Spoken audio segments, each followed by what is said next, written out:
Sahabat logis, Al-Quran terbukti mampu mengatasi persoalan dokumentasi di awal-awal keberadaannya. Tetapi bagaimana dengan proses distribusinya atau proses transmisinya dari generasi ke generasi hingga kita saat ini?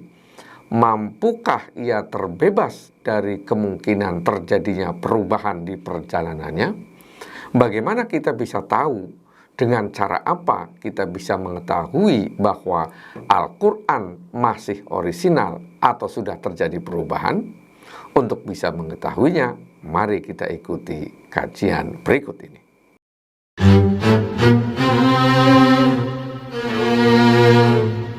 Bismillahirrahmanirrahim. Assalamualaikum warahmatullahi wabarakatuh. Selamat berjumpa kembali dengan channel Muslim Logis. Sahabat Logis, pada episode yang lalu kita fokus pada pembahasan Al-Quran dari aspek dokumentasi. Nah, pada episode kali ini kita akan fokus pada aspek sistem distribusi atau sistem transmisi Al-Quran dari zaman Nabi Muhammad SAW hingga saat ini. Nah, apa urgensi pembahasan tentang hal ini? Sahabat logis perlu ingat bahwa kesucian setiap kitab suci dalam hal ini adalah Al-Quran sangat ditentukan oleh orisinalitasnya. Apa yang dimaksud dengan orisinal? Yaitu kesesuaian atau kesamaan antara apa yang kita terima saat ini, isinya sama dengan yang dimaksud oleh Nabi Muhammad SAW dan para sahabatnya pada waktu itu. Nah, persoalannya saat ini adalah bagaimana caranya agar kita bisa mengetahui dengan pasti bahwa Al-Quran yang kita terima saat ini itu orisinal dan tidak terjadi perubahan-perubahan di perjalanannya, sehingga kita bisa tahu bahwa Al-Quran saat ini itu sama dengan yang dimaksud oleh Nabi Muhammad SAW.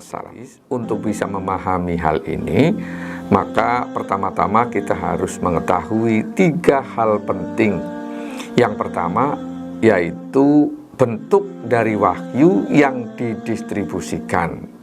Nah, sebagaimana yang dijelaskan pada episode sebelumnya, bentuk wahyu yang didistribusikan dari zaman Nabi Muhammad SAW dan generasi berikutnya hingga kita saat ini adalah bentuknya informasi. Kemudian hal penting kedua, apa yang terlibat dalam transmisi informasi yang dimaksud. Di episode sebelumnya juga telah dijelaskan ada 2 hal yang terlibat. Yang hal pertama adalah yang soft copy, yaitu para penghafal Quran. Dan hal ini telah dijelaskan berkaitan dengan persoalan dokumentasi. Kemudian yang kedua, yang hard copy, yang tercetak di atas kertas dan dibukukan, yang terlibat dalam distribusi informasi dalam hal ini adalah huruf, kata, dan kalimat. Inilah material yang membawa informasi wahyu dari zaman Nabi Muhammad SAW hingga kita saat ini. Nah, mungkin sahabat logis ada yang berpendapat bahwa wahyu Allah tidak mungkin bisa berubah. Firman Allah mana mungkin bisa berubah. Pernyataan ini betul sepenuhnya. Tetapi persoalannya, material yang membawa informasi itu sangat mungkin berubah. Ketika materialnya berubah, maka wahyu yang kita terima saat ini, informasi yang kita terima saat ini tentu saja berubah.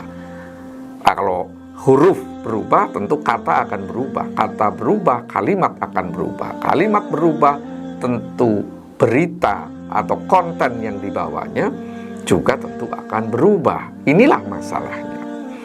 Kemudian berikutnya yang perlu kita ketahui adalah yang membawa wahyu sampai dengan kita saat ini itu bukan Nabi atau Rasul. Karena Nabi atau Rasul itu hanya terakhir pada Nabi Muhammad SAW. Ketika beliau wafat, Tentu yang melanjutkan mendistribusikan wahyu bukan lagi nabi atau rasul, tetapi yang disebutkan tadi, hal-hal yang terlibat dalam distribusi informasi. Nah, inilah hal-hal yang perlu diketahui. Nah, karena dua hal penting itulah, maka kita perlu mengetahui hal penting ketiga, yaitu adakah cara atau sistem yang digunakan untuk mendistribusikan wahyu, untuk mentransmisikan wahyu dari awal keberadaannya hingga kita saat ini. Kalau ada seperti apa? Kalau tidak ada, kita akan sulit untuk bisa mengetahui secara pasti bahwa apa yang kita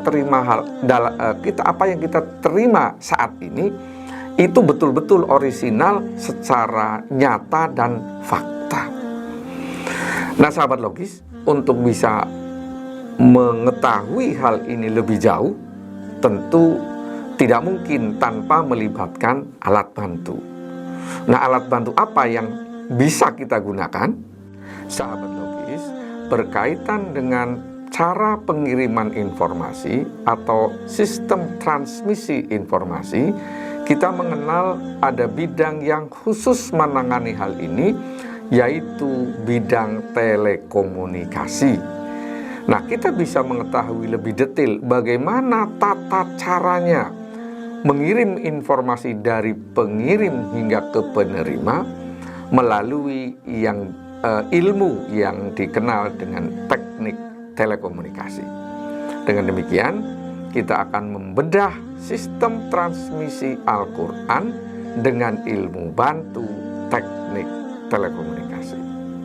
Teknik telekomunikasi yang kita kenal sebenarnya adalah tata cara untuk mengirimkan informasi, atau dalam bahasa sekarang lebih dikenal sebagai tata cara untuk mengirimkan data, atau lebih kerennya sistem transmisi data atau sistem transmisi informasi. Nah, berdasarkan perkembangan dan teknologi yang digunakan, maka kita dapat membedakan ke dalam dua jenis.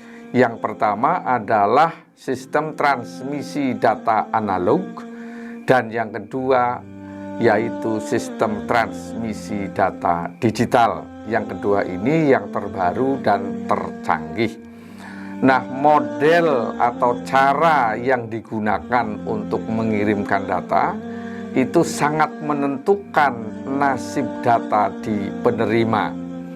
Nah, sebagai gambaran untuk memperjelas apa yang dimaksud dengan tata cara pengiriman informasi, maka kedua jenis sistem tersebut dapat dijelaskan sebagai berikut.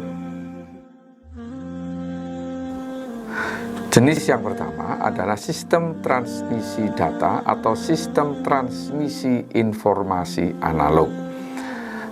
Kata analog ini sebetulnya mengacu kepada model atau bentuk sinyal yang digunakan, yaitu sinyal analog sebagaimana yang tertampil di gambar samping.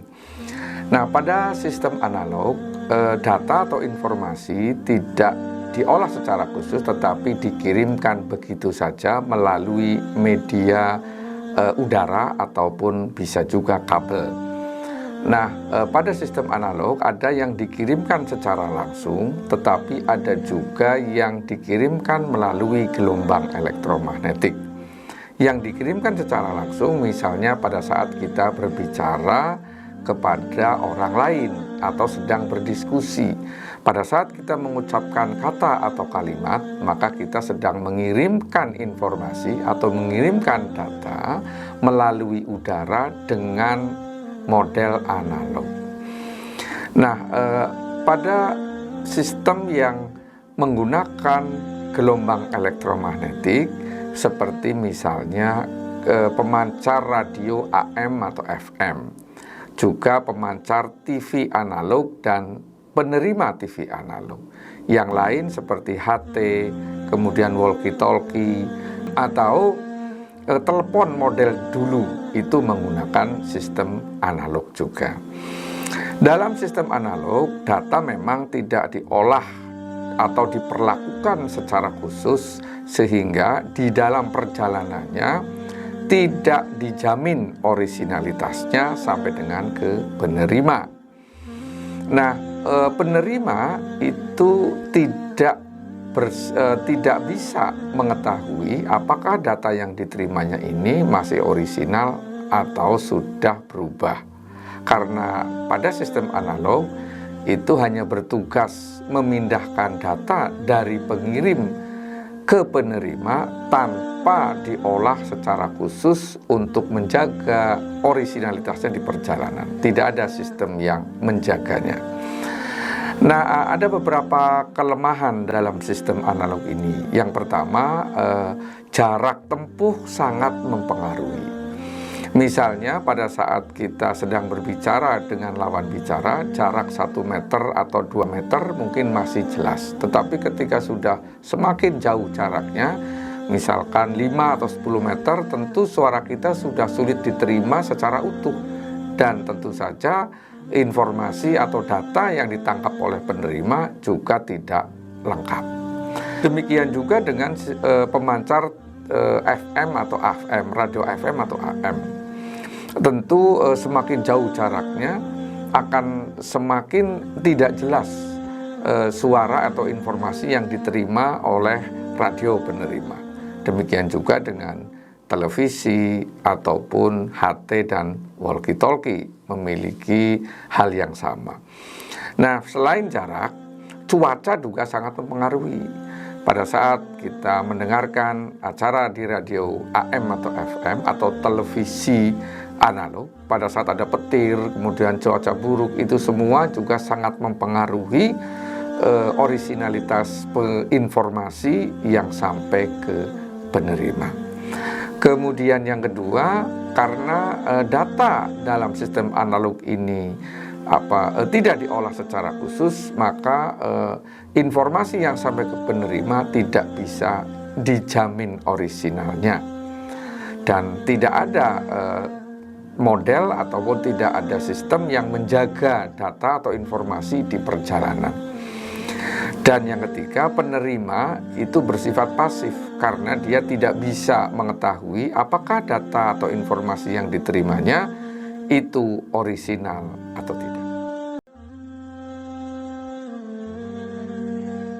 Sistem transmisi data digital atau sistem transmisi informasi digital adalah sistem tercanggih yang menjadi dasar terselenggaranya internet dan telekomunikasi di seluruh dunia pada saat ini.